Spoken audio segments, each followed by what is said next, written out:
चलो तो आइए आसान भाषा में समझते हैं कि डिविडेंड होता क्या है। देखिए, डिविडेंड एक ऐसी कमाई का हिस्सा होता है जो आपको आपके शेयर्स के बढ़ती हुई कीमत के अलावा मिलता है। फॉर एग्जाम्पल, मेरी एक कंपनी है, मेरी कंपनी ने किसी भी क्वार्टर में एक बहुत अच्छा प्रॉफिट बनाया है और मेरी कंपनी के बहुत सारे शेयर होल्डर हैं जिन्होंने मेरी कंपनी के शेयर्स बाय करके रखे। तो अगर मैंने मेरी कंपनी के थ्रू प्रॉफिट कमाया है, मान लीजिए मेरी कंपनी ने ओवरऑल इस क्वार्टर में 100 करोड़ का प्रॉफिट कमाया है, तो 100 करोड़ के प्रॉफिट में से मैं उसको 3 हिस्सों में डिवाइड करूंगा।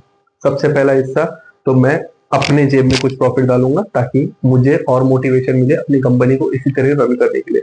सेकंड हो जाता है कि मैं अपनी ही कंपनी में और पैसे डालूंगा मेरे प्रॉफिट का, ताकि मेरी कंपनी और ज्यादा एक्सपांड हो जिससे मुझे और फ्यूचर में प्रॉफिट मिले।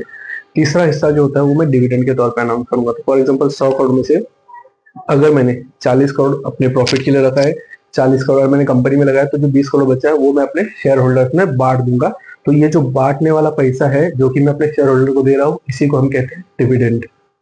ये एक एक्स्ट्रा इनकम होता है जो आपके शेयर प्राइस के अलावा आपको मिलता है।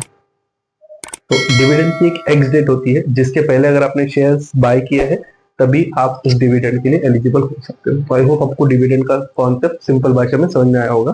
Thank you.